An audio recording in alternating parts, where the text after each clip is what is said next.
The Queen Mary is a ship that is larger in size than the Titanic, and is often referred to as the most haunted ship in America.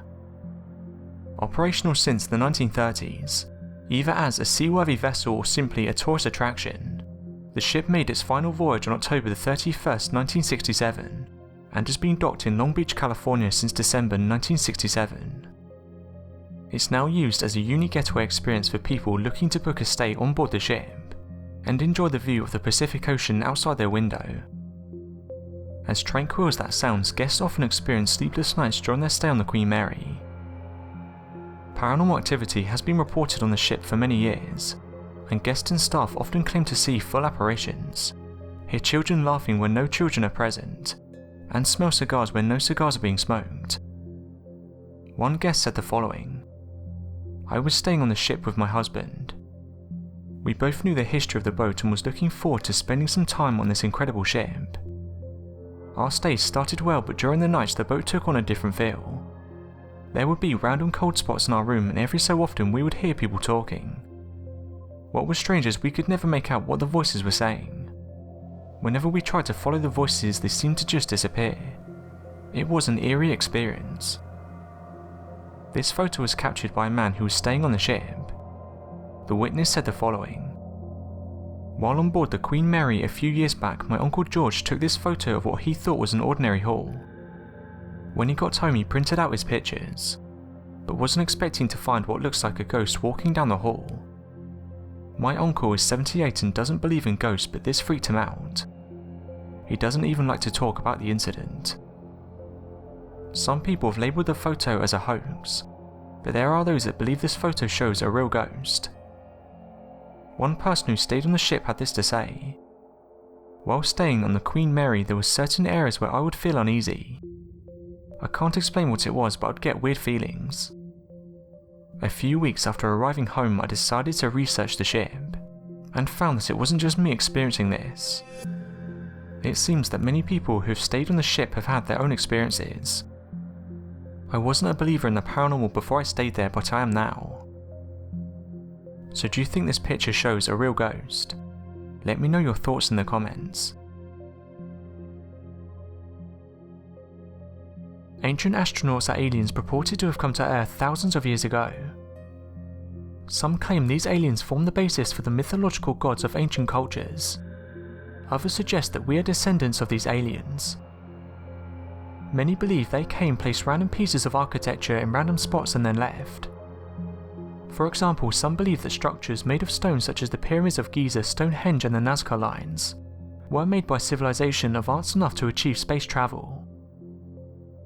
According to ancient alien theorists, most of whom have researched the topic for decades, extraterrestrials with superior knowledge of science and engineering landed on Earth thousands of years ago, sharing their expertise with early civilizations, and forever changing the course of human history. To this day, researchers look for evidence to support this theory. Ancient alien theory grew out of the centuries-old idea that life exists on other planets, and that humans and extraterrestrials have crossed paths before. The theme of human-alien interaction was thrust into the spotlight in the 1960s, driven by a wave of UFO sightings. Some also say structures and artifacts have been found which represent high knowledge that is presumed to have existed at times they were manufactured. Theorists maintain that these artifacts were produced either by extraterrestrial visitors, or by humans who learned the necessary knowledge from them. Interpretations of ancient artwork throughout the world include the following: astronauts, air and space vehicles, extraterrestrials and complex technology. If aliens visited Earth in the past, could they make an appearance in the future?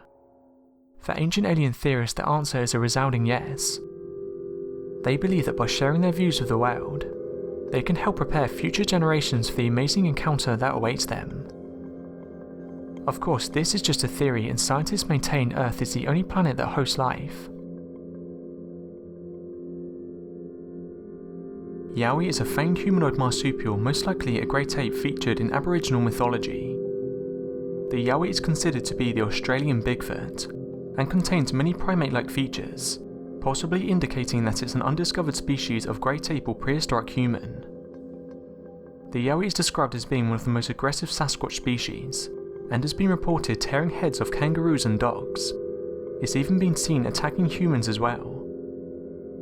The Yowie is described to be around 7 to 9 feet tall, with a large red mouth and talon-like claws according to Aboriginal legends. It's also noted that the Yowie contain 2 large fang-like canines, which distinguish the Yowie from other Bigfoot species. It usually has a brown or reddish fur. Like most Bigfoot species, it's theorized that the Yowie descends from an ancient ape called Gigantopithecus. While the Giganto-Bigfoot theory may be valid, it's highly unlikely that the Yowie descends from the same Asian ape, as creatures from Asia never made it to Australia due to sea depth, and vice versa, creatures from Australia never made it to Asia. This separation is marked by the Wallace Line. European contact with the Yowie is said to have begun with the arrival of the First Fleet in Sydney Cove in 1788. During the early colonial era, Aborigines often warned British settlers to be aware of an ape-like creature lurking in the rugged mountains and deep forests of the continent. One particular account, which reached London in a letter in 1820, told of an encounter in 1789 by convicts and a party of Marines while on a hunting trip. The men killed a bunch of wallabies and were turning to the settlement, when atop a nearby hill they saw an animal observing them among the trees, which they later claimed was twice the height of an ordinary man. The first southern sighting in Australia was reported on Phillip Island, Victoria in 1849. During this encounter, several people observed a creature, said to be between 6 to 7 feet tall, resembling a cross between a baboon and a man. At the time, the creature was said to be sitting near a lake when it was shot at. One of the stranger and more controversial sightings comes in the form of a photograph from 1936. It's one of a series of images taken by Rick Jones while working at an isolated loggers camp in Batslow, located in the snowy mountains of New South Wales. The image appears to show a large creature sitting with his hands in his lap, behind 2 men on a wooden log. Further analysis of the photo purportedly shows the head area resting near its chest looking down. This is due to tree line matrixing. But what do you think the Yowie is? Let me know in the comments. The Grenadier Pub, England. This historic pub is widely regarded as the most haunted in London. Located in Belgravia in a secluded side street, this atmospheric old tavern was once the officers' mess for the Duke of Wellington's Grenadier Guards. The Duke of Wellington himself has reportedly drank here.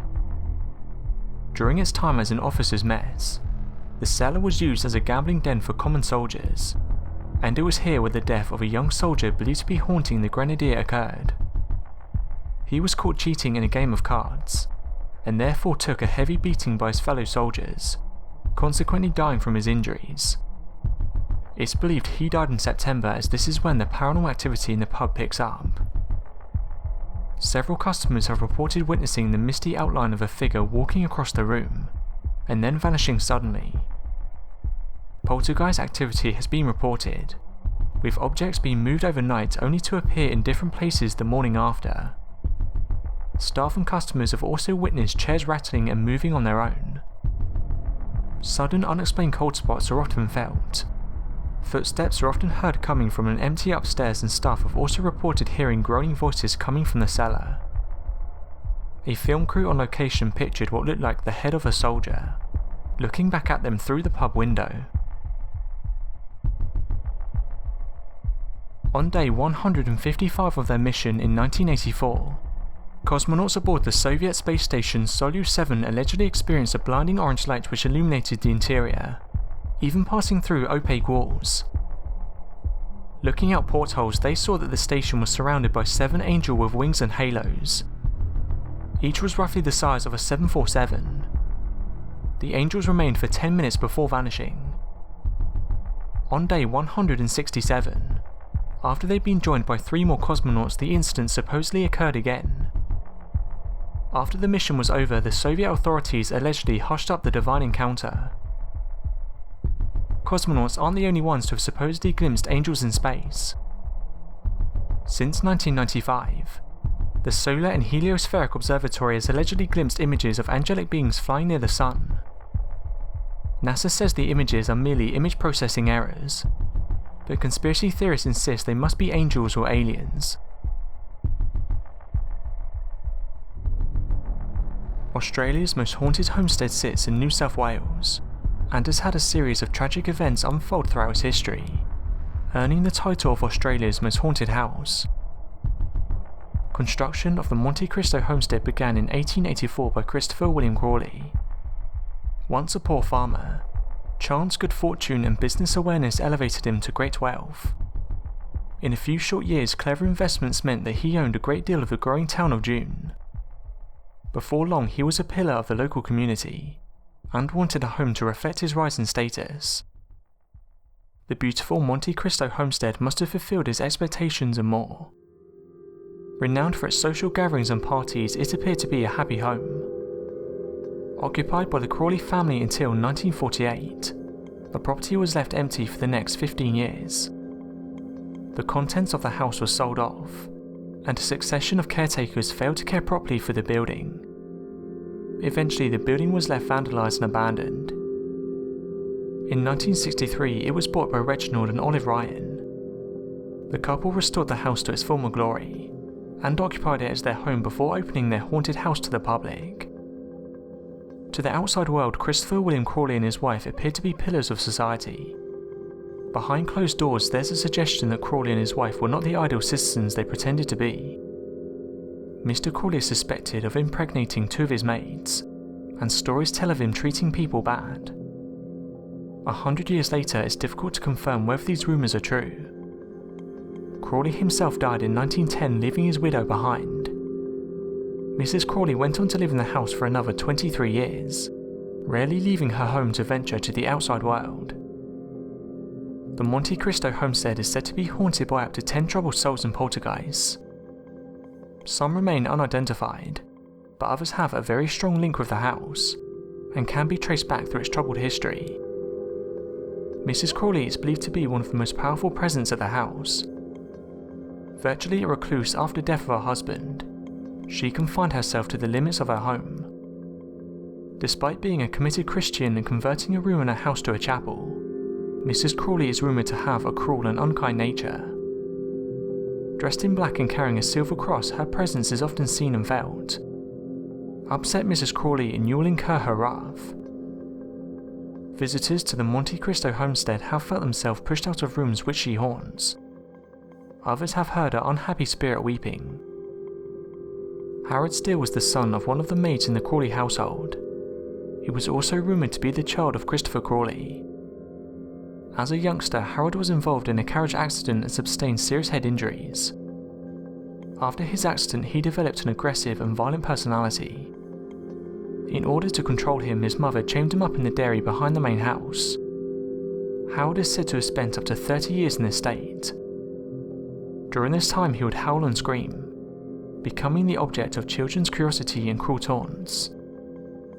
When his mother died, life became worse for the unfortunate Harold. Eventually, local people intervened and he was confined to a mental institution, where he died soon after. Harold's howls and screams can be heard in the dairy.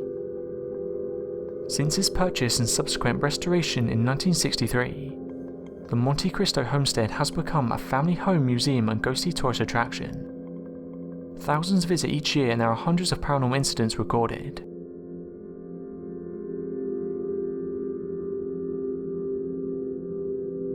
Thanks for watching and don't forget to subscribe for more videos.